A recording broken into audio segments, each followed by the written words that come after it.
এই পর্যায়ে আমাদের নেতৃত্ববৃন্দকে আমাদের আব্দুল কাপ্তার এবং ঢাকা বর্তমান স্বেচ্ছাসেবক দলের সেলিমের পক্ষ থেকে কানেশিস মার্কাস চাদর উপহার দিবেন। সর্বপ্রথম আলহাজ মোহাম্মদ শাহজাহান ভাইকে কানেশিস মার্কাস চাদর উপহার দিবেন সারা উপজেলা বিএনপির সাবেক সদস্য মোহাম্মদ আব্দুল কাপ্তার।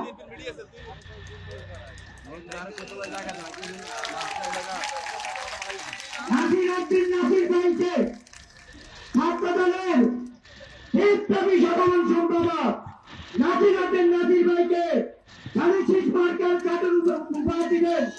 সর্বোপরি ইউনিয়নের কৃতি সন্তান পল্টন থানা স্বেচ্ছাসেবক দলের নেতা আমাদের এই আউটগার মোহাম্মদ শরীফউদ্দিন। এ পর্যায়ে ভারতের আলো ভাইকে চাদর উপহার দিবেন মোহাম্মদ শফিকুল ইসলাম সাফা। ভারতের আলো ভাই সংগ্রাম উপস্থিতি